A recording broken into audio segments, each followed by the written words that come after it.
Good evening, everybody. Welcome to Wrestleview Post-Raw. I'm Mike Tedesco. And I'm Victoria Tedesco. Man, it's good to be back with you all. It's been a while since we've done one of these. Oh, yes. Well, Victoria's pregnant over there, so it's just difficult to get on here with your pregnancy symptoms and all that stuff, and just a lot going on. We've had a lot going on this last month and a half. But man, it's been a lot of great wrestling, and a lot of big things have happened. That is, since we haven't talked. Key thing: no more 24/7 championship. Finally is dead. Finally, I wanted to talk about that, but I couldn't. At long last. I know I couldn't get. Obviously, like you said, I couldn't get myself on here for quite some time.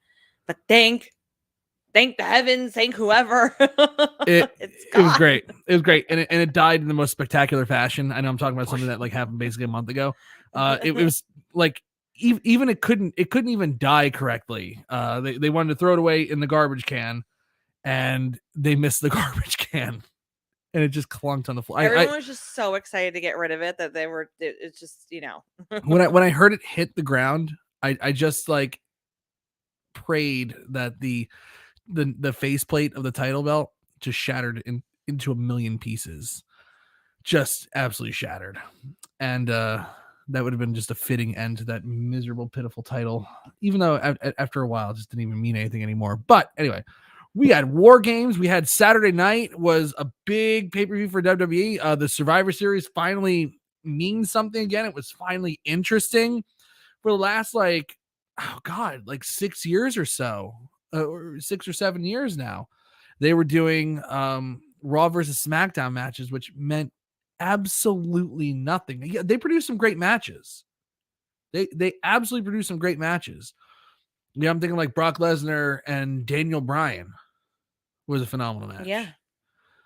We had Brock Lesnar, AJ Styles. We did a lot of cool, we had good matches like Shinsuke Nakamura versus Seth freaking Rollins, matches like that. Some there was cool moments, and there was definitely good stuff on there.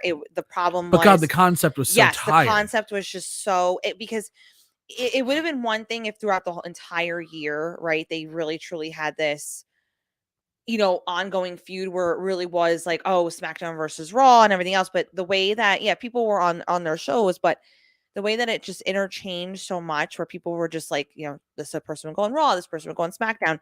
It just didn't make any sense. It was just like, oh, we're just going to pretend to care about what roster we're on for a few weeks and then not care anymore, but it would happen no payoff. Yeah, right. And it meant nothing. It would happen so soon after the WWE draft. So it was we're seeing matchups that we've already seen. Yeah, exactly. It's kind of weird. But when they would do the Brock Lesnar stuff, it was cool. Yeah, it was always pretty good. And then there was that one year they did Brock Lesnar and Goldberg, which was also really, really good. I think that was 2016. And look, there's good matches, but God, it was just as soon as November rolled around, it was okay, we're gonna give the writing team a month off and just do this ridiculous, stupid Raw versus SmackDown, which nobody cares about whatsoever at all. Right, exactly. Well, now we got War Games.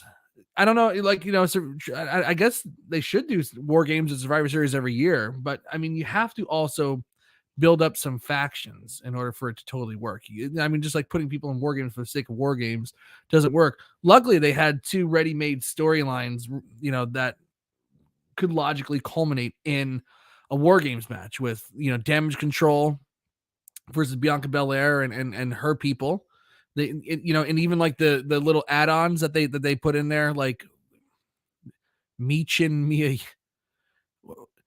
The Meechin thing is not working. I don't know how to tell them that, but the Meechin thing is just I don't know. I don't see that catching on, but they'll stick with it. It's because they just can't call her Mia Yim. They have to call her Meechin Mia Yim, which is Korean for crazy, I suppose. Why don't you just call her Crazy Mia Yim? Meechin. It's I don't know. If they have to explain it every week, it kind of loses the effect. Yeah, exactly. But anyway, Mia Yim was brought in as the OC's answer to Rhea Ripley.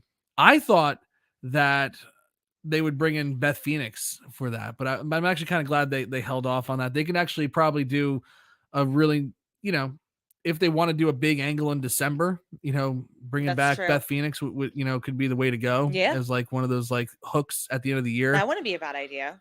I don't think they're doing the day one pay-per-view this year. But I'm not sure. I thought the day one show was pretty darn good last year, but it'd be hard to maintain, doing day one, because I think New Year's Day 2024 falls on a Monday. So what do you do? Cancel Raw? Right. Like, I didn't think USA like Network that. wouldn't be happy with that. No, certainly not. But anyway, like you could definitely do like some kind of angle for like that, but maybe she comes back at Royal Rumble. I don't know, but like I was actually pretty happy with the choice they made. Becky Lynch was a great surprise because the shoulder injury, it sounded like she was going to be out for a while, but she played in perfectly to this whole entire thing because Damage Control, or even though she got hurt in the match against Bianca Belair, Damage Control are the ones that really damaged her shoulder, right? Like they're the ones that destroyed her. So it makes sense for her to come back and do that. I like it just worked perfectly for War Games, and the Bloodline versus a whole bunch of people pissed off at them. You could definitely do that. It like, but like, what do you do next year? Right. But I like, but I like the concept of War Games just in general, because it is there's a little bit more of a variety that you can do with it. You're at war with each other, right? And it doesn't have to be specifically towards Raw, SmackDown, or whatever. Whoever you are in a feud with and you are battling with, and you are, you're going to go to the utmost limit that you can and just like beat the crap out of each other, so that's where, like, see, it really does mean a lot when you just give something a different title and you give something a different like theme and overall perspective, because it changes your mindset a little bit. And you could, again, this did a whole different variety of matchups and things that went on the other night. So that's why I think it has its place, and I think they will continue with it. They just have to build up a little bit more.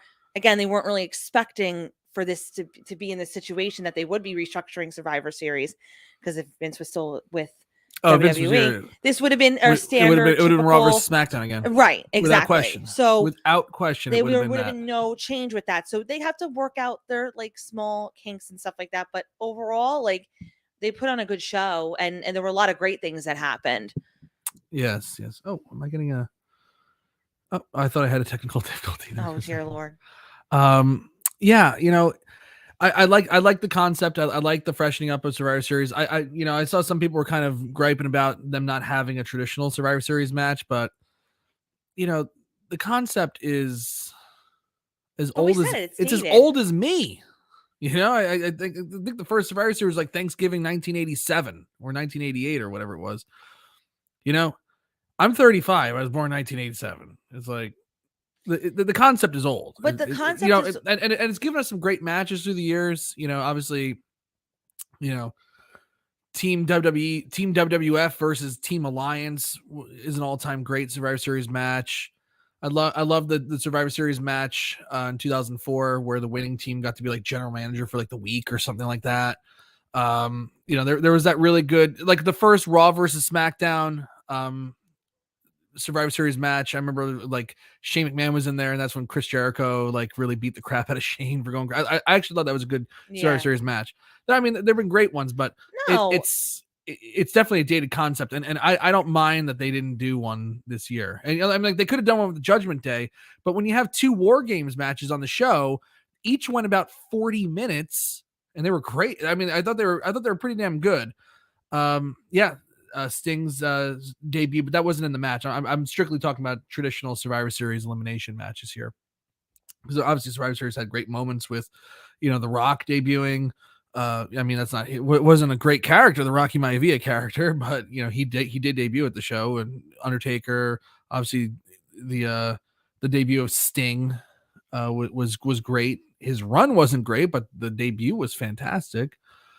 Well, where was I going? What was I saying? No, you're just saying that, like, even though there was really cool moments and really great things on those shows. Well, when you have two 40-minute War Game matches, in order to do like a proper Survivor Series traditional match, it needs to be at least 20-25 minutes. And But the concept is, it would not have fit this year. like I said earlier, like literally I said moments like a few minutes ago, it would work had they all year round make it like Raw versus SmackDown, Raw versus SmackDown, but they're not to watch that. But they're not doing that though. So it's like we're not going to just have this one off anymore of like, and again, doesn't mean anything. Like, well, it's honestly like, if you really think about it,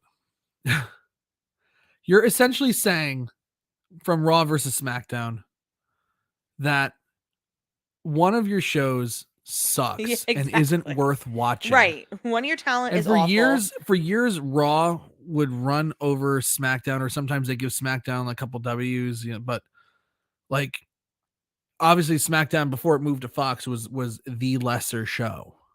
And it was clear, even from watching Survivor Series, that it's the lesser show. Now, why you would want to do that when you have TV, contracts, and you want as many people as you can to watch both shows, is beyond me. But that was Vince. It was like weird. He always had to be in competition, even if he had to manufacture it in his own company. Yeah, it was but like I can't imagine that Fox and I can't imagine that Fox and the USA Network are very happy with that, and they weren't. Under Vince, USA Network had a big problem when Fox got SmackDown, and SmackDown became the show, and Raw was like this afterthought. Right, they had a huge problem with that, to the point where they were getting pretty pissed. Like when they had the Rey Mysterio versus Roman Reigns Hell in a Cell match last year. Yes, you're right. And then USA Network was like, "Are you kidding? Yep.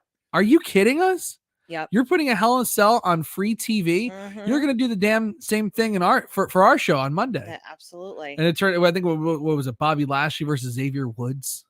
Yeah, because it's like you said, like Vince, God, like as much as we give him credit for what he did to grow wrestling, at the end, he really was an awful businessman. Really, really, really bad. No, absolutely. Because why are you you're blatantly I mean, like when now that we've had a couple months to really think about it, from July to now, like these last couple years of Vince, especially now you seeing what Triple H has done, have been atrocious. They were atrocious. You were blatantly telling people that these group of individuals suck, and these are the superior amongst your own company, right? But this is also the man who would also shit talk his own roster too. So and so doesn't have the it factor. Oh, that was okay. Yeah, well, like weird. Really, you're gonna talk badly about your talent too? Like really? Come on. That was strange. So he's just very, very bizarre, man. Let's say hello to everybody in the chat room. I don't think we've done that yet. No, we're a little rusty. we're forgetting our whole entire thing here. So we got the Wrestleview fiend, Mr. Andrew Elder, in the room tonight. We got the Wrestleview hype machine, Quentin Walters, here. Thank you, Quentin. Hello and welcome. We got Jerome Weiland here. We got Daniel Shale. We had Goosey here. We have Randy Torcola. I hope for the same thing too. I honestly hope the factions are a constant thing moving forward. It makes booking a little easier and lets you keep your talent on screen. Absolutely 100%. And there's so much you can do with a faction as opposed to just like a single one-off, like two guys having a problem. Like, you can build a lot of different interesting matchups with factions. It's the way to go. I agree with you 100%. But Triple H grew up as a big fan of the NWA in the 1980s, and we're seeing more factions. Vince hated the factions. I love it. This is great. It's something fresh because it just hasn't been done on. It has not been done on this show all that often. I see that my internet connection got a little wonky there for a second, but yeah, factions are something that we haven't seen very often on WWE TV, so it's great. Let's see. I saw Goosey here. I got Machoon Walls. We got Uncle Billy Hefner here. Probably have to scroll down a little bit now because I'm definitely missing people. But yeah, it's very good. Wrestling is very, very good, and they followed up a really strong Survivor Series show with a really, really strong offering for Monday Night Raw. I kind of like these, they've been doing this with Raws after the pay-per-view, for especially for bigger shows, commercial free first hour, picture-in-picture commercial breaks, which I think they should do every week. I wish that they could just do the picture-in-picture break every right week. every week. Yeah, in general. It keeps you glued to the TV. It makes you less prone to like, flip the channel and all that stuff. Keeps, especially when they do it during a match. I mean, like, I get not doing picture-in-picture if there's nothing going on, but during a match, it's like, it gives it a more sporting feel. Where it's like the show will go on. Like but also it's like you wouldn't cut to a commercial break in the middle of a play in football or in the middle of an inning in baseball. You don't. So show the picture-in-picture. Exactly.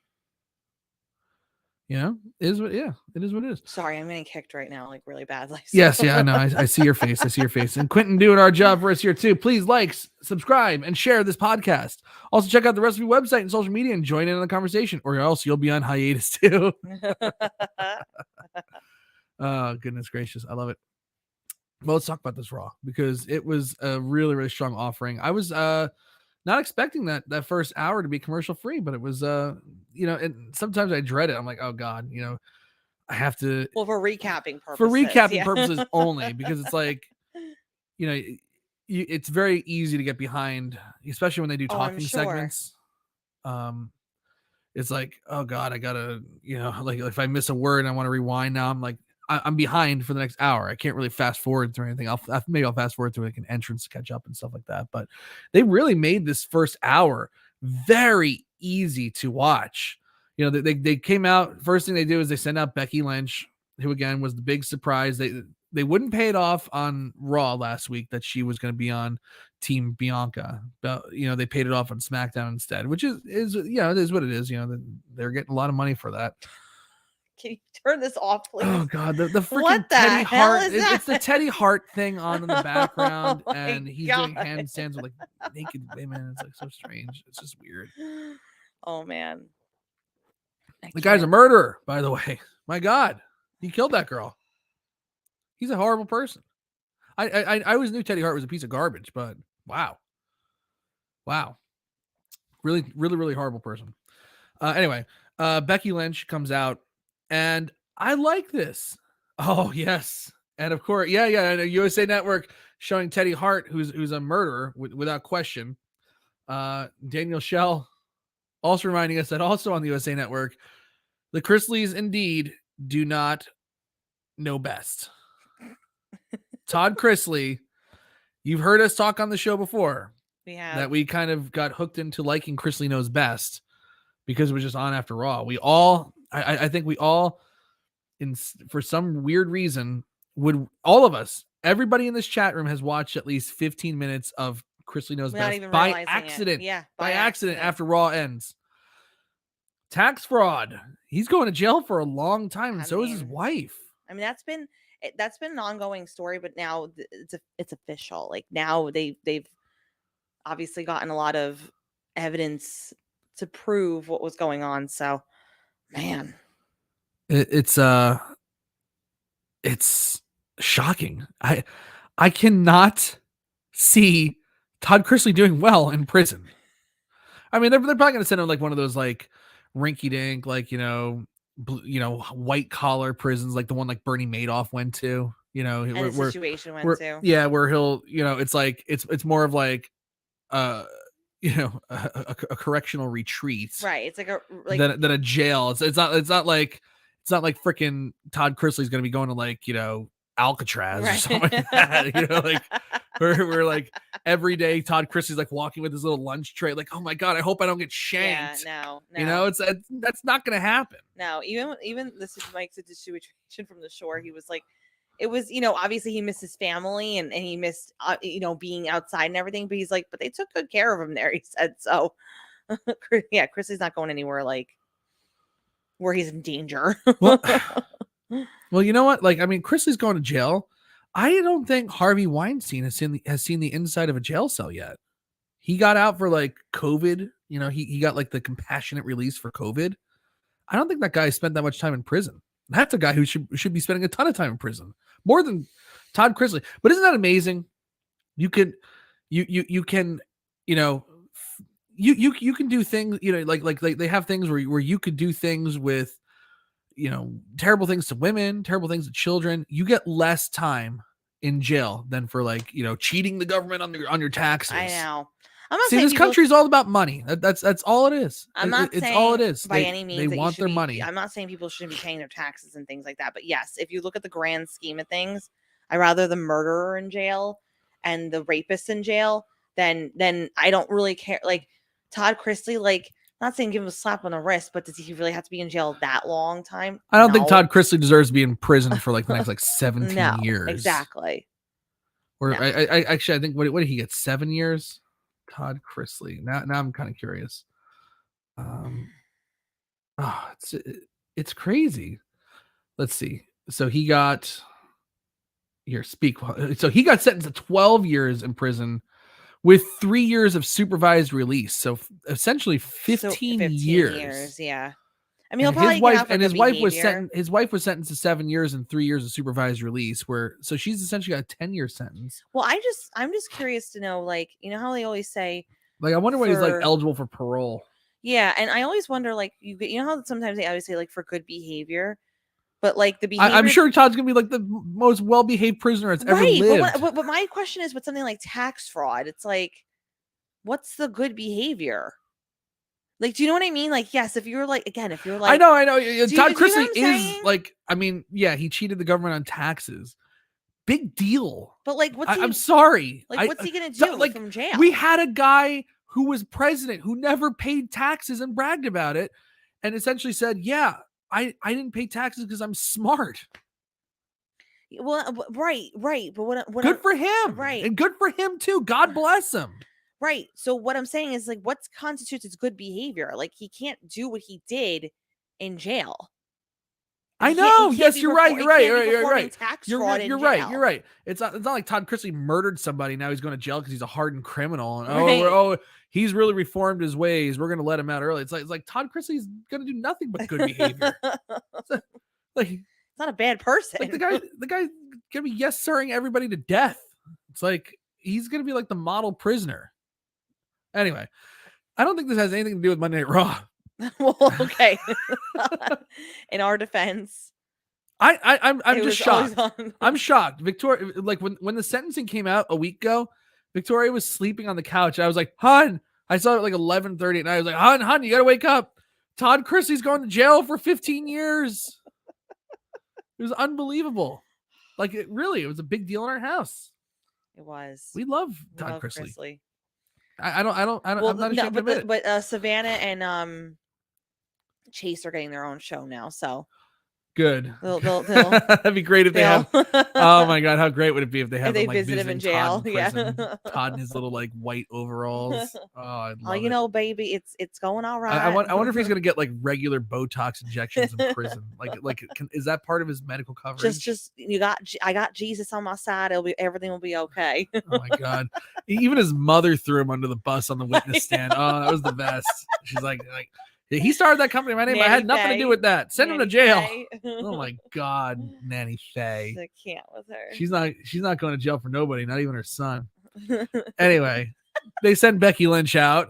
How's that for a transition? Yeah. But because it's a commercial-free first hour, I really like how they did this. She changed it up. Instead of just standing in the ring and doing the usual promo, like, "Hey, it's great to be back. I love you." She's like, "Well, I'm a man of the people. I'm going to go out in the people." And she goes out in the crowd and starts talking to some people. And oh my God, like the first guy she talked to was this guy, Bobby, and she got the crowd to chant his name.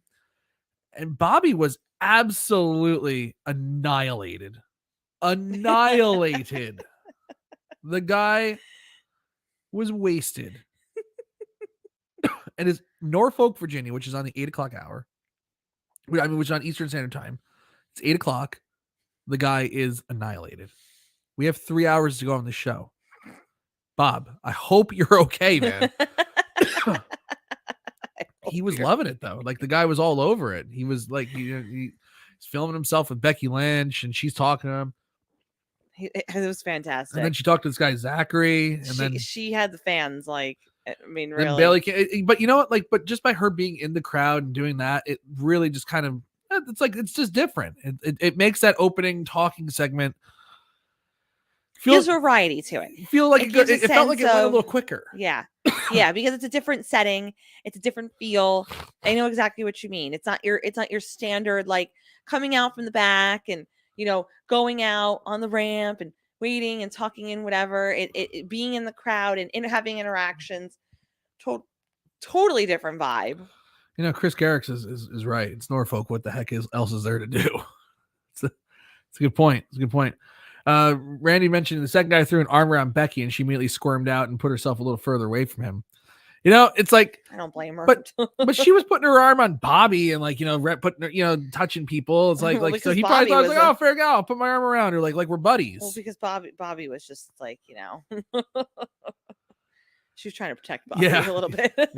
Daniel Shell this Wednesday, Bobby's going to be all elite. Bob is definitely all elite. you just wait until AEW books a show in Norfolk, Virginia. That's we're going to have Bobby. They're going to take Bobby out from under us. And we're going to we all called if we lose Bobby, I don't know how we can go on. We can't survive. I don't know how we go on. They send Bayley out there. They do a big brawl with Damage Control. And Becky Lynch into the concession stands, which is always fun. They didn't do too many they didn't do too many big bumps because we actually found out that Bayley and Io Sky was in a soft neck brace coming down. What is she doing fighting with a soft neck brace on? It was outrageous. And Becky Lynch fought off the women's tag team champions and the most recent number one contender for the Raw Women's Championship. Never really got taken down. No. And then the officials just broke it up and that was it. So they kept Becky looking very strong there. It's just like, I had to laugh because it was like Damage Control is like this, like they're a pretty dominant stable. Yeah. And they can't even take Becky Lynch off her feet. It was kind of amazing. Nope. So I really like Becky in this because, I'm just happy to have her back. I'm happy to have her back. And she's so good. Like, I just like her true crowd interactions with as a face. Like she's one of those people that really can just be a face and do it so well. Like which is not easy to do. Right. And she's always had that in her to be that, which is awesome. She is awesome. She is really like her loss was felt. Oh yes. Daniel made me laugh before. What do you do? Bobby versus MJF.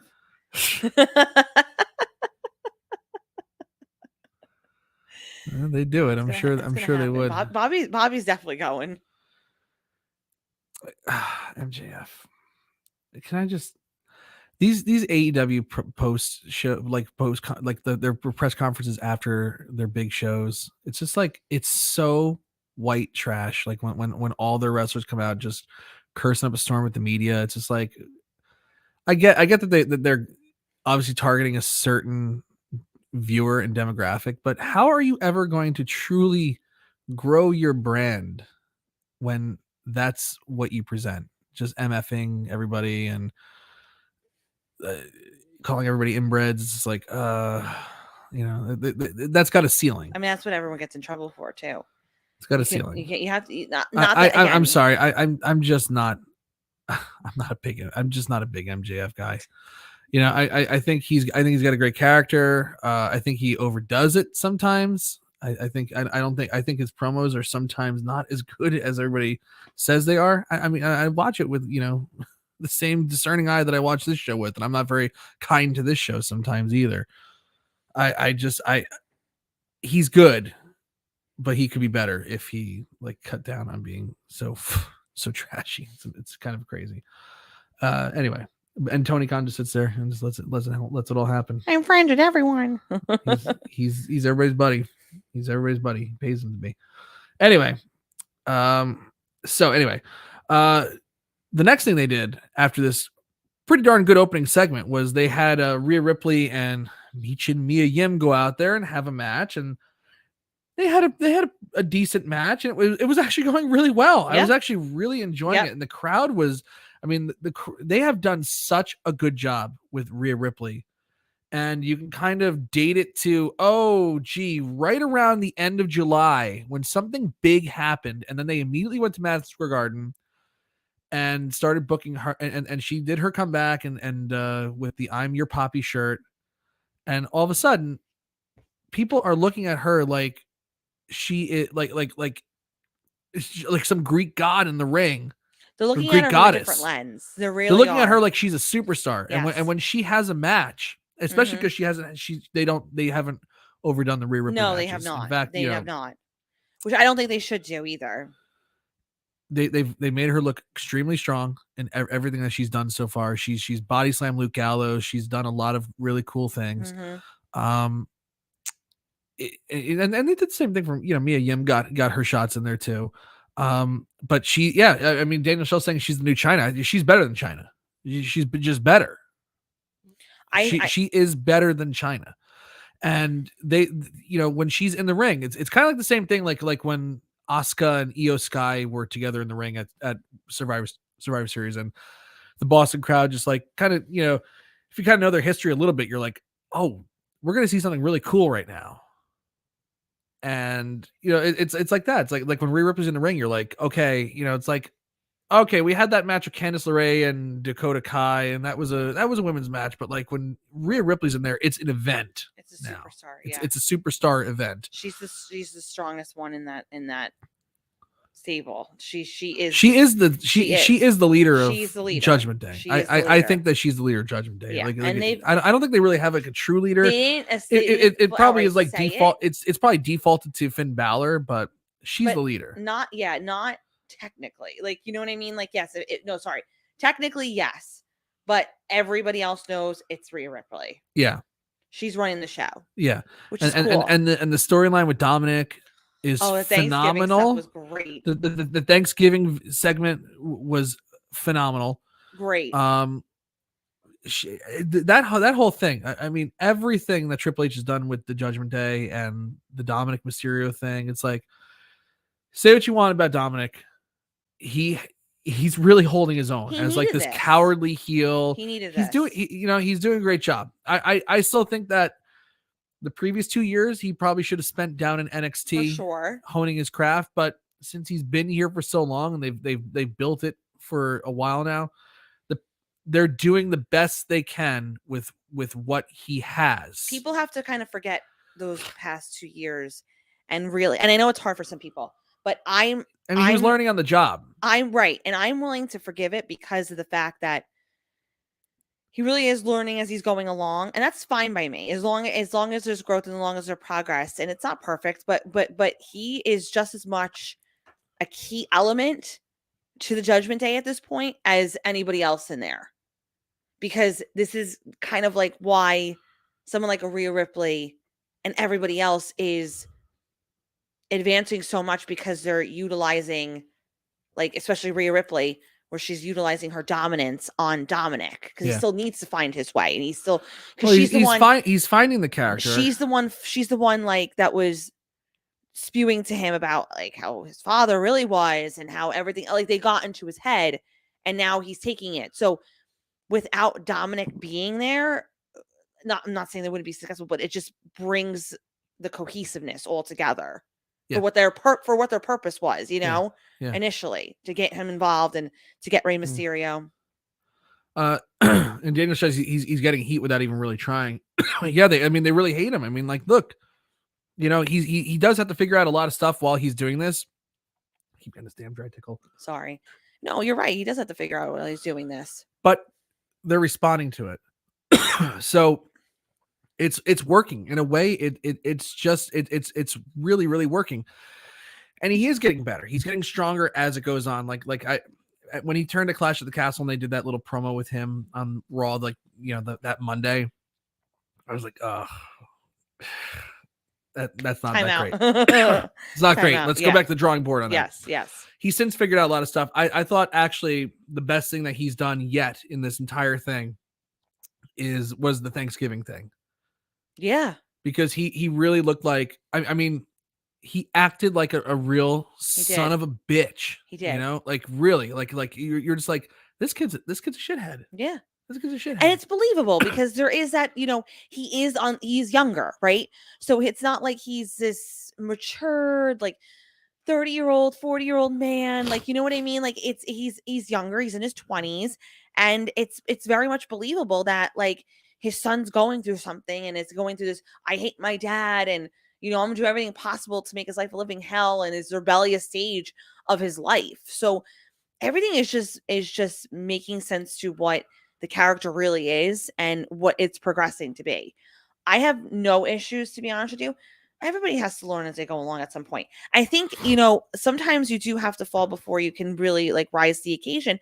But I think for not having those years in NXT and having just being brought up to the main roster and not really being able to like hone in on certain stuff when you're down there, he's doing a great job now following along because he finally found something that he can connect with. What person even and again, I'm not they definitely have a great relationship, Rhea and Dominic. They're also building the whole thing. They're building the whole thing very well, and it's easy to kind of work with too because it is just kind of a slam dunk of like, hey, you hate your father. You have this resentment towards your father. Yeah. Let's go with that. Yeah, I mean, it's a tried and true, very relatable storyline. Yeah, right. Exactly. Like anybody can figure that out. It's like think about that time your dad said you couldn't drive your car. So exactly. Whatever. They've done they're doing a good job with him. I think they're doing they're working around his limitations and maximizing the things that he does really well. Mm-hmm. And right now he's doing the chicken shit heel really well. And then a few times you see him in action, it's like 6-man tags or 8-person intergender matches tonight. He's doing a good job, in small little spurts. And the one singles match that he had recently was like him versus AJ Styles. You can't have a bad match against AJ Styles. You have to really, really try hard to have a bad match against AJ Styles. So they are, whereas Vince would be like, oh, let's have him cut a promo every single week for 25 minutes and, and kill any little bit of, and then pay off, Ray versus Dominic at Hell in a Cell in October. He would also never had Rhea be like this leader. She was just Rhea Ripley. She was just there, like when Judgment Day was a nothing. No, with Vince. It was literally just like I don't want to talk about Vince tonight. No, but what I'm saying is like she was just like furniture. It was like, oh, let's just put a female in there. Just there, right? Let's just put a female there just for the sake of putting a female in there. No, right. Now everybody has a distinct purpose. Well, not only do they have a distinct purpose, they also have a distinct character. Yes, that you can connect with, that has some kind of driving force that makes them who they are, that you can identify. Mm-hmm.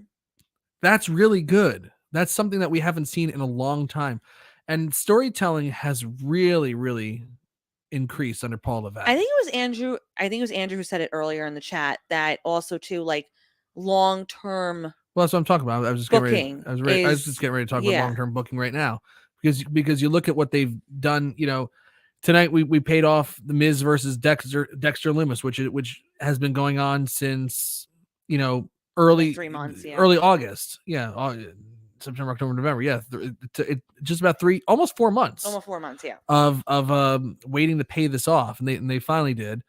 This stuff with the Bloodline and Sami Zayn is just fantastic. Mm-hmm. I mean, like the whole entire thing that it's the most compelling stuff that they've done in WWE in years. It might be for WWE in this era. This Bloodline thing with Sami Zayn could be like all time, like whatever you call this era. You can call it the reality era, the Paul Levesque era, whatever it is, the Triple H era, or the post Vince era. This could be like the defining all time storyline for them. One of the tops of all time. Yeah, for sure. This drama with Sami Zayn. It's the storytelling. It's the acting. I saw 2 of the best segments that I've seen in WWE, 2 of the best backstage segments that I've seen in WWE in years on Survivor Series. When Jay was talking to Roman in the locker room, about Sami and talking to Kevin Owens on Friday, and how how Sami lied to him, and then Roman said, "Yeah, I'm going to go look him in the eye," and Sami Zayn tells him the exact truth of what happened. He hugs him, but you can see behind him that he's not really sure. And then they do the match, and the match pays off, and they fully accept him, even though Roman Reigns still looks at him a little crookedly. It's obviously going to build to the eventual turn, and it's going to be it really is going to be a heartbreaker because you really love them all together now. I know.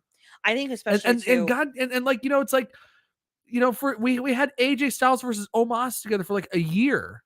and then they just broke up and no one cared because there was no reason for them to ever be together in the first place. We've seen tag teams form and break up in like 2-month spans under Vince. You never connect with this stuff. I'm completely and totally invested in Sami Zayn and like a deeper level than like anything that I've experienced in professional wrestling a long time, because you can connect with this guy. It feels real. You connect with him. You feel for him. You also have this element of, again, to me, when you have like a stable and a faction, you have to have a balance. And there's an ultimate balance in the Bloodline with Sami Zayn with his mic skills, everybody else with the muscle. Like, they just all have it. Yeah. They have, again, a certain element just all comes together. Everything comes together so nicely. Right. Where it just makes this blend of just like a great team. And then to the point where you are going to care. Like, when Judgment Day obviously dissipates and breaks up in the future, you're going to care.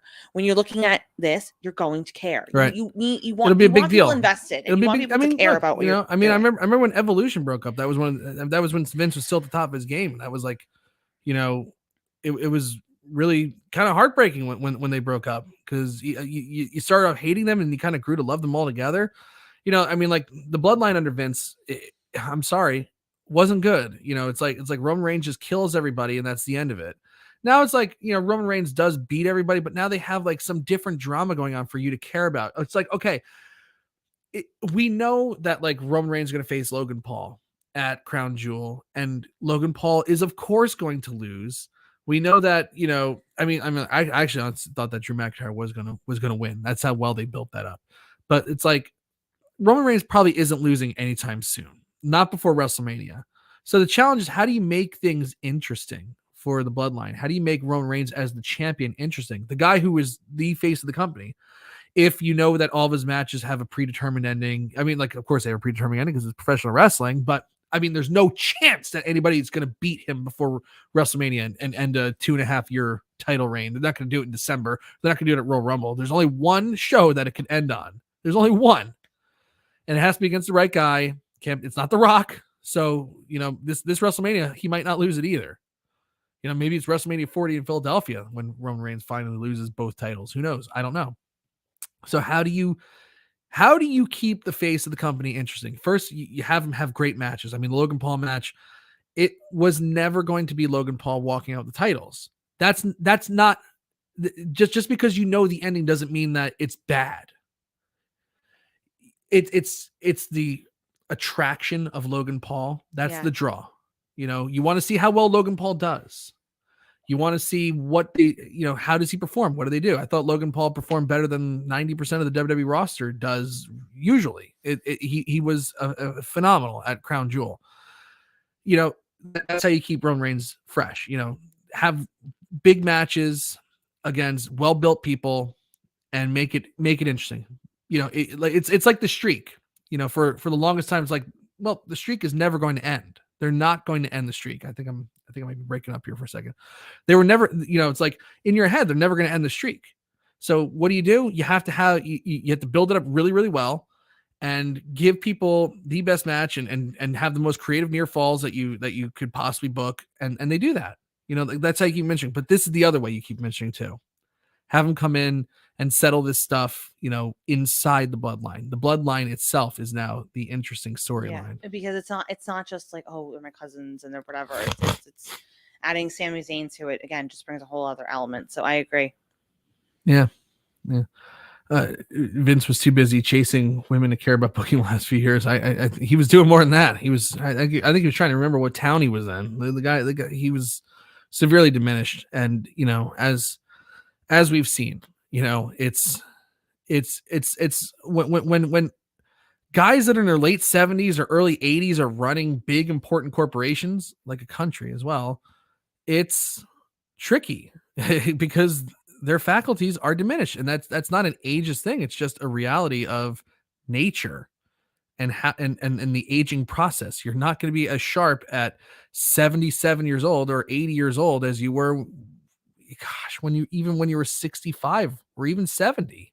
It's a big drop off from 70, 75. There's a big age, Anyway, But the long-term storytelling, even with like the Miz and Dexter Loomis, where it's like, they gave you a bunch of cliffhangers. I thought the payoff was not that great tonight. I don't think Dexter Loomis is a phenomenal is a good professional wrestler at all. I think he's going to have a hard time staying over with the style that he works. But it was 3 months of storytelling, and and don't pretend like you weren't interested. Like when Johnny Gargano was like, "I'm going to reveal the big secret next week." It's like, okay, I'm okay. I may not like it, but I kind of want to know at this point. Well, at that point too, it was like either really annoyed and you just like, I want to just know at this point. You know what I mean? But I feel like with that as well, not every one of the payoffs is going to be a home run. Like I will admit, and again, this is coming from me here. No, it wasn't the greatest payoff tonight. It wasn't, and that saddens me for the Miz. But at the same time, though, it doesn't matter. What I'm saying is, I can appreciate though the effort into the longevity. I can appreciate the fact that at least they were trying to make it sustain and worth a payoff at the end. Because as opposed to where you don't give something enough time, you don't even give it a chance to see if it can pay off truly the way you want it to. Yeah. It would have been like dismissed pretty quickly previously. Well, yes, I agree with that, and that was just the thing I was going to say. It did get stupid for a little while, and there was no growth, there was no build, and like I get it. Storylines don't have to advance every single week, but like they should at least advance once a month, and basically from like September 1st to like mid-October, there was zero growth in this storyline essentially.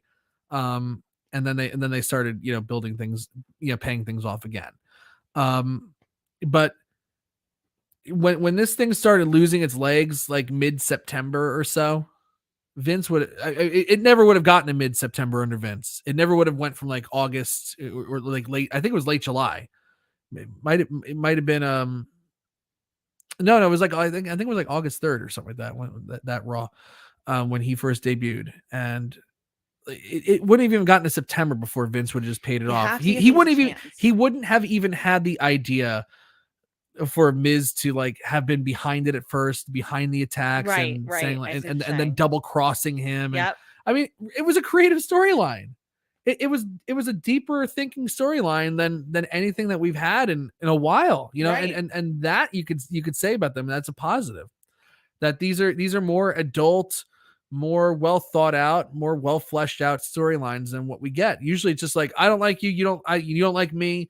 Everybody has a title, so we're gonna fight for the title, and there's nothing personal about it. That was essentially 98% of Vince's booking was just like, you have a title, I want it, now we're gonna fight. That's it. There was no character development, there was no storyline behind anything. Like they would do some angles, but overall there was almost no storyline that was like, like that felt personal. It's just like, oh, they have a title and I want the title. Now it's my turn. I'm the number one contender. And say what you want. Again, not my favorite payoff, but however. Who cares? No. But however, again, I'm saying however for a reason.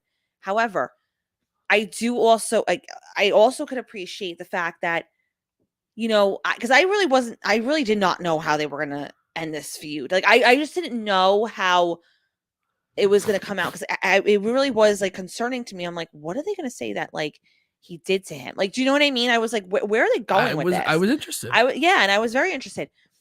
But doesn't it also make sense? Like, now we're thinking about the character itself. Doesn't it make sense for somebody like Miz to pay Dexter Loomis to do something like that? Of course. That makes sense for his character. If you did it with somebody else, you may be like, that's weird, that's confusing. Right. Why would he do that? But that's Miz. Right. So like, egomaniac wanted eyes on him, wanted people to care about him. He wanted people to feel sorry for him and wanted the attention and so even if it wasn't your favorite thing in the world, it still made sense at the end of the day. Right. It's a decent storyline. It was not a bad storyline. It just took a while to get to the point. They probably dragged it out a little too much yes. before the big reveal. Yes, agreed. But but I like the thought of cliffhangers. I like the thought of like, okay, you don't have the full story and you're not going to have the story for a little while here, and here's a couple vignettes, just to kind of hold you over until we decide to give it to you. I like that, because everything right now, it's just like, give it. I want this paid off yesterday and I want to know everything. It's like, patience. You can't have instant gratification anymore. That's it. You have to train the mind. Gratification society, and that's how wrestling has been booked. It's like just instant gratification. It's like everything pays off immediately. There's no long-term storytelling. It was like the last long-term storytelling they did was like Rock and John Cena. It was just like, yeah, I mean, they booked it in 2011 for a year in advance, but for the first 9 months they didn't do anything with them at all. And then they started building up like Survivor Series, and then it went away again. Like that's the way to do it. It's very, very smart. It's very smart. Now the payoff wasn't great. And that's, it's like you have the challenge of working with Miz. He's a good professional wrestler. He's not a great professional wrestler. And Dexter Loomis, his style is just, it's not good for professional wrestling. It just isn't. It's not conducive for a good professional wrestling match. So it was an uphill battle to climb. They still put it at the 10 o'clock hour, so it's a featured spot. They hyped it up. They did the WWE Investigates thing. They gave it their all. The match didn't. It was a little flat live, but they did it. It's over now. They had the good payoff. Johnny Gargano made kids smile when he gave them back the $100 bill, and it's done. It's done. It's over with. And hey, you know what? We're sitting here talking about how good the story was, at least for the match. So it's like, the wrestling was almost secondary to it. Actually, I thought it was pretty smart the way they did it. But anyway, getting back to this first hour, that was a really, really smart move to go with Rhea and Mia Yim having a good long match, having that go to a no contest, and then doing the 8-person mixed tag team match with the Judgment Day versus the OC. Because it ate up so much time, but it was all action. So it's like, you can't really say that you were bored at any point of it, because it was good action. And like you said, it was the majority of the time too, which is important. That ate up probably about 30 minutes of that first hour. I think the Becky Lynch segment probably took about 12 to 15 minutes or so. And a different element, so totally fine. Yeah. And then they gave us a lot of wrestling. Then they sent out the Bloodline, and they did their thing, and Jey Uso embraces Sami Zayn. I thought it was a really, really good segment with them. And again, we're talking long-term storytelling here. Like, I like that the Bloodline is like, even the stuff, you can see Paul Heyman's fingerprints all over it, from the stuff from like 2 years ago of Roman Reigns beating up Jey Uso until he acknowledged him as the tribal chief, and building this whole entire bloodline, around himself. And it's been done in like chunks. It's like, the Bloodline does like some big angles, and then they kind of pull back, and then they're around, they're dominating and stuff like that, but they pull back a little bit. It's like they did this thing where they teased, the eventual. We know it's going to happen. We know that Sami Zayn will eventually be dumped out of the Bloodline. And it was a great line tonight where he said, "I never want to team with you again," because it's almost like you could hear the WrestleMania video package, when Sami Zayn and Kevin Owens team against the Usos at WrestleMania this year or something like that. It's like they did a lot of stuff, but like that chunk of the story is over now. We're done teasing Sami Zayn, and tonight was closing that chapter. We're going on to the next one, where we just do some in-between stuff before the Royal Rumble, and then they'll probably start picking it back up again. So it's been booked really, really well, especially under Paul Levesque. Paul Heyman, you could see his fingerprints on the stuff beforehand, but it was always like, who said it before? I think it was probably Randy saying that Vince would build one guy up and then have Roman Reigns kill him, and then it's just like, okay, we'll just give Brock another shot because he's the only guy that has any kind of momentum now. Like they're not doing that anymore. No. Like it's really, really smart, like the way that they're going about this and rehabilitating people to present as credible challengers to Roman Reigns again. So I'm all for it. I love it. I think it's really, really strong. Street Profits are back, and I thought they had How could you not love that? Liliana loves Chad Gable. Shoosh. When he's on when Shoosh, when please. he's on the screen, she goes nuts. She and she shooshes you regularly without wrestling on. Now it's on a regular basis of a shoosh, mommy, shoosh. Shoosh, please. She is just too funny. When she starts school, that's going to be a problem. I know. I hope she doesn't shoosh her teacher. Shoosh. That would not be good. Austin Theory is the new United States champion here. I mean, I know we are going to talk about this, so it's a stupid question, but can we talk about this ultimate 180 with Austin Theory? That is the only thing I was going to talk about.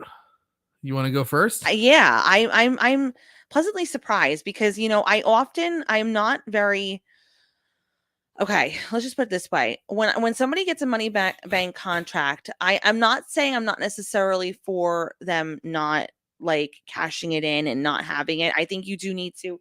I don't think it should always be a guarantee. I don't think it should always be a case where they're going to have the championship and they're going to have that opportunity. But I was a little bit like, you know, at first I'm like, oh, you know, I don't know about this. I don't know how it's going to pan out. How is he going to look strong coming out of this? Like, how on earth is he going to be able to look like a potential contender in the future without this law, you know, with this loss and with this contract now? But then I thought about it a little bit more and I'm like, okay, wait a minute. We're not going to have him win against Roman Reigns right now. That's just not going to work because the way that we built up Roman Reigns, there's nobody else right now that could realistically beat him where it would work in that capacity. So I was like, okay, that doesn't make sense. But the way that he's been coming off now and the way he's been presenting himself in his promos and about I'm not the new kid anymore and this, that, and everything else, I'm like, good job. Like you really like you just did a complete turnaround and he still looks very, very strong at the end of the day, which is shocking. Like, I'm not like, oh, this guy can't possibly win a title in the future. No way. No way does he have that capability of doing that now. But now I'm like, no, this guy is definitely like will be main event status, will be the type that like he's going to be in this mix of like future title opportunity. So just because he didn't get it with the cash in doesn't necessarily mean that he's not, but he still doesn't look like this week, like, oh, we're just going to push him into the mid card and, you know, whatever. Like, he's doing fantastic. Yeah. I'm like, I can say it because my track record has been phenomenal through the years of being a wrestling commentator on the internet. But I was dead wrong about my initial assessment of Austin Theory. I can place blame on, you know, being jaded from the years of horrible booking by Vince to think like, oh wow, they just killed this guy, you know. But I didn't give Triple H, I didn't give Paul Levesque, you know, the accolades. I didn't give him the benefit of the doubt. Okay. That maybe, just maybe, he's not a 77-year-old dodo that's just a bad booker. He's lost it. He's at the top of his game right now. I think I totally agree with Randy saying that they know that they're booked in the corner. We talked about how they were booked in the corner with Austin Theory, that there's no credible way that you could ever get the titles off of Roman Reigns. So it's like, you know, it was like, when's Roman just going to beat Austin Theory? But instead of doing that, it's like, you can't even credibly build him up for that, you know. And if he loses to Roman Reigns, he would just go back right away. They had him flame out in the briefcase in spectacular fashion in a way that's just like, that was the dumbest thing I've ever seen in my life. How does he ever come back from this? And instead, it's like, we're gonna have him dump this insufferable, you know, again, 77-year-old guy booking the show. It's like, oh, millennials, they're miserable. All they do is take selfies. Let's have Austin Theory do that. That's his character. He's the selfie guy now. They had him dump that entirely. Dump that whole thing of being the next chosen one, which was the kiss of death for Drew McIntyre early in his career. It was. With Vince. Absolutely. Kiss of death. And they had him totally do a 180 on that character, refocus himself. I'm not a kid anymore. I'm a man. I am the now. I'm not the future. I'm the now. And they had him slip on a banana peel and win at Survivor Series, but it doesn't matter. That's how heels are supposed to win. And he had a really great promo, not a great promo, but a strong promo tonight to establish that character further. I was 100% wrong in my assessment, my initial assessment of that. And I am very, very happy that I was, because this is going to be some really good stuff again. Again, Austin Theory is not just the millennial taking selfies now. He's a complex character that has motivations that you're starting to understand. Seriously. Yep. It's like so often these guys come on the screen, or these women come on the screen. It's like what's the motivation? Like, why are they there? What are they fighting for? Why do they get out of bed and come to the show? It's like, how do I connect to these people? Now you're seeing it. It's getting back to like, for all the criticism you have about the Attitude Era, and people do have a lot of criticisms, in retrospect, and some of them are very unfair, to be honest with you. It's like, yes, the gratuitous use of chair shots and stuff like that, and hot shot booking. Yes, you can certainly say that, but it produced some of the greatest moments of professional wrestling history, and everybody from the top of the card to the bottom of the card had a discernible character that you knew what the hell they were about. And we're finally getting back to some kind of stasis again, where I don't know if it's too late for Dolph Ziggler to ever truly get a character. But most of these guys can be rehabbed and have some character added to them. I'm glad you mentioned that, because that's what I was going to say before too, about how it gives you hope that that's not every, like, so if you have a bad showing, or if you have a duration of time where like it's just not your best work, it gives you hope that like it's not the end for you. You can always have a second chance and reinvent yourself and get yourself to a point where it is purposeful, where you are doing something and you can connect. Because I did fear for certain individuals. Recently, it was just like, some guys would only have 3 weeks to get over, and that was it. So if you weren't doing your best work in 3 weeks, or you did the best you could and you didn't get over in 3 weeks, you were done. Exactly. So I really do appreciate the fact that now it's not like and the only person who wouldn't be able to do it is Mojo Rawley. I don't think Triple H can even save that guy. The only guy. And Andrew Elder's right. Talking right here. Look what's going on with Bray Wyatt right now. Brilliant stuff. Brilliant stuff. The guy's been back since October. Hasn't done anything yet. It's been great. I can't. Smart. It's just so freaking good. So freaking good. And this whole thing, obviously he's got a couple built-in storylines of Bobby Lashley and Seth Rollins right now, and Seth Rollins is the first one up. Taunting about being a kid. It's really, really good stuff. I thought he was just fantastic tonight. We had Candace LeRae come back against Dakota Kai. Candace is, they kind of just debuted her and put her out there and had her have a match. Yeah. And the next week she lost her first match. And then she disappeared. It's like, she has not. That's one thing they haven't done a good job of establishing Candace LeRae yet. I think they took some steps tonight, especially when she looked at the camera. Is like, I want to reintroduce myself. I'm Candace LeRae. I'm the person who's going to take out Dakota Kai. But with that promo, I was expecting her to actually take it to Dakota Kai a little more. Instead, This was just a match. So it was a little disappointing. I thought the booking, underwhelming, the layout of the match. It's like, I think they scripted something, and I think the producer of the match probably didn't have a copy of the script that she was going to say for her promo. I see what you're saying. And just like, okay, we're going to do this match where you guys go back and forth. That makes sense. And, Candace will go over. I get what you're saying.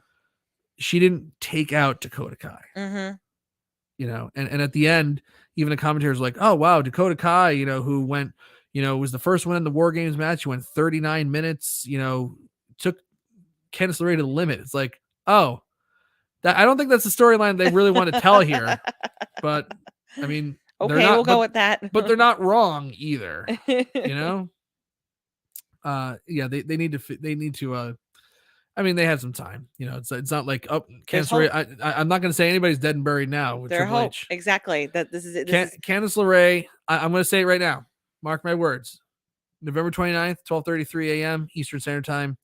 Candace LeRae will get over. yeah, there's She hope. will be over. I don't know when, but she will get over at some point. Even if it takes 5 years, she'll be over. She will be over.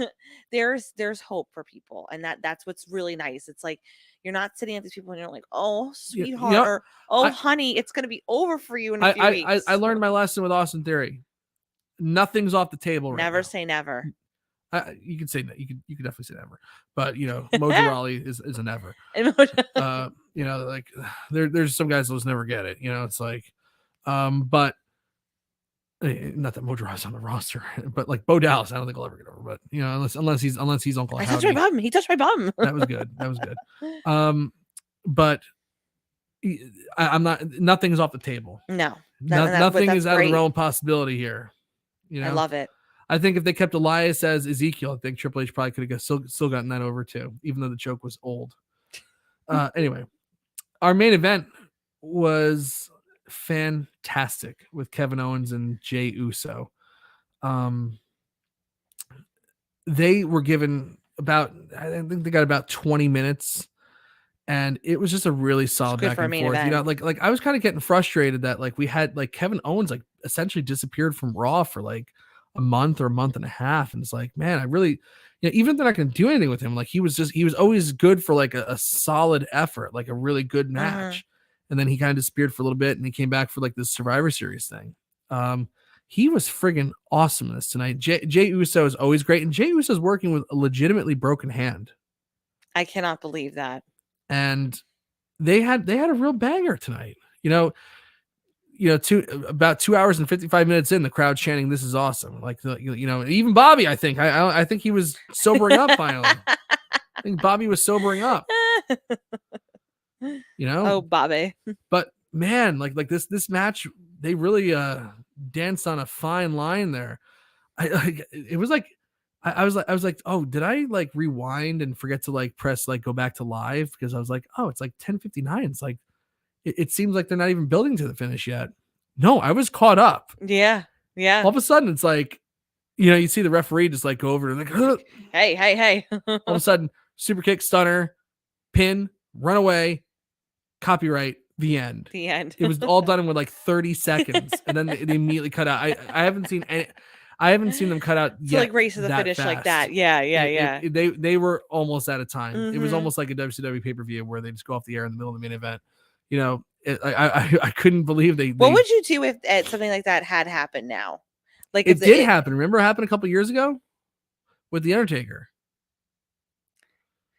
Right before the SmackDown or Raw. It was Raw. It was right before that really ill. I think it was the Goldberg one where Goldberg dropped on his head at Saudi Arabia. See, I can't remember now. You're probably right though. I know I'm right because they had to show the rest of it on like the WWE Network. Like, go over to the WWE Network quick and watch the end of Undertaker's promo. So what would they do now? Do you think like if that happened with the USA Network? I guess they'd show it on YouTube or something. I guess they'd show it on YouTube. Like, here's what you missed. That wouldn't be a bad idea though. What do you think? That wouldn't be a bad idea if they you couldn't miss it. I don't think that's what USA Network would want. No, definitely not. But I'm talking in terms of like a fan perspective. Well, I don't know. I think if you invest 3 hours in the show, I just want to see the goddamn thing end. On True, TV. unless like SmackDown, I wouldn't care. I don't want to have to go through another step to watch this show. True. You already got me for 3 hours. I'm not going to waste any more time. True. I guess I'm just not going to see this finish tonight, you know? But Andrew's saying, seriously, can I call USA and say, hey, this match needs extra time? You know, you would think that like with, you know, the show after Survivor Series, they did the commercial-free first hour. They did, picture-in-picture for a lot of the matches. You would think that they would say, hey, we want to do like a 5-minute overtime as well. But... yeah, and it wouldn't hurt them either but I think you need to plan for the 5-minute overtime because that screws up their whole entire schedule for the rest of their stuff. Yeah, exactly. And I think it takes a lot of planning to do that, to make that work. Because then you have like the paid programmings that are on later in the evening and stuff like that. I don't know. You would think that they could do that, but I don't know. I think it'd be a very bad precedent to set. But this was an awesome match. Kevin Owens, who got pinned at Survivor Series, does get over on this one. This was just an excellent edition of Raw. I really don't have many bad things to say about it. I could say, it stinks. The Dexter Loomis and Miz match was a little underwhelming. Big deal though. Like the storyline was okay. I think it's gonna be tough for Dexter Loomis to stay over. And when I say stay over, I'm kind of insinuating that he is over right now, which I don't think he is either. But like little things like Candace LeRae or something like that. Like she was a little underwhelming, but for the most part, everything on this show hit its mark. It was solid. It was a great follow-up to Survivor Series. It's like I'm sure they're going to cool off a little bit for December, but I'm expecting big things in January. I think January for us personally, with the birth of our daughter, is going to be excellent. I think Royal Rumble is going to be excellent. Royal Rumble is actually on the due day. The baby's, is it really? The baby's due date is January 28th. That's hysterical. Royal Rumble's January 28th. There's 0% chance. I think 0.0% chance that Victoria makes it to January 28th. I may not make it till tomorrow. So I'm not going to say 100%, but there's a chance that I might be recapping Royal Rumble, and I really don't want to miss it. Really, I don't. Oh, okay. You heard Daddy. So she better be out there by like January 15th. So we're ready to go for Royal Rumble here. But I think this lead up to I'm really, really excited for WrestleMania this year, and it's November, and I'm thinking about WrestleMania. That's because all you can because really of the job want. that Paul Levesque has done. I am extremely. I'll call him excited. up later and tell him what you think. Yeah. All right, I'll give him a call. Please do. All right. On that note, we're gonna wrap this thing up. I do want to know though, in the chat room, do you give the show a thumbs up or a thumbs down? What do you think? So, Mike, what do you give this show? What do I give this show? Well, 86% of the people on YouTube, on Twitter, give it a thumbs up. It's a slam dunk, easy. I give it 2 thumbs up. I give it 2 thumbs up as well. Randy Torcola is saying that Dexter feels like a low card piece to me. He's a guy you put in a feud with a mid card contender who you don't have a program for. Yeah, you definitely could, but it wouldn't be any good. That's the problem. He's a terrible worker. It's like the Fiend, like Bray Wyatt as the Fiend. That like there's no way that it just doesn't work in professional wrestling. Mm-hmm. Corey Graves is making comparisons to Dexter Loomis as like Michael Myers. Tonight it's like, yeah, Michael Myers doesn't work for professional wrestling. No. He didn't work in any of these Halloween Ends movies either. No. I got to tell you, before I start reading everybody's stuff, my God, that Halloween trilogy, it should have just died with the Rob Zombie movies, because that Halloween Ends was the dirt. It was the dirt worst movie. One of the worst movies I've ever seen in my entire life. Awful. By far. Not even Halloween movies. Like I always thought like Halloween Season of the Witch would never be beat. This like totally annihilated that.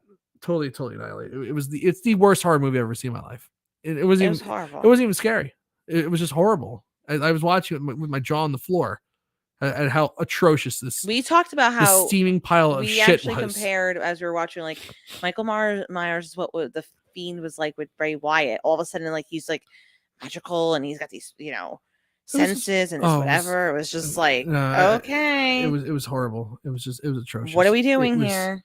Total shit. Way to ruin the movie. Post-Raw, perfect 10 billion, it looks like. All right. Raw got a 69 thumbs up from Quentin Walters here.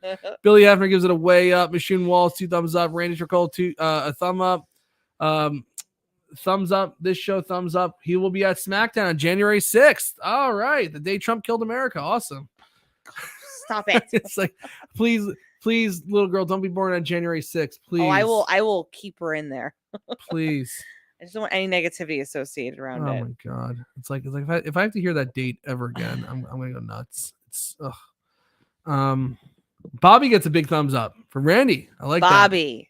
Bobby MVP is Bobby. Post-Raw better than the Elite. Thumbs up. Thank you. Thank you. Let's see. Please like, subscribe, and share this podcast. Also check out the rest of your website and social medias and join in on the conversation, or else I'll change this to Prison View Live. Wow. You don't want that. You don't mess with Quentin. Yeah, we didn't pay for it either. We watched it on Peacock. Yeah, no. I would have been very angry. I would have been fit. I would have actually left and demanded a refund. I would have demanded a refund. It was like flown yourself out. I would have demanded a refund if we saw that in the movies. It would have been atrocious. Well, anyway, everybody, that's our show for tonight. We'll be back next week, as long as you're still pregnant and there's no baby outside of your body. Please, everyone, pray that she stays in here for a little while, please, because I really sometimes these I feel like I'm giving birth like any moment. So please. All right, everybody. I'm Mike Tedesco. I'm Victoria Tedesco. Have a great night. Thanks for being here. Ciao.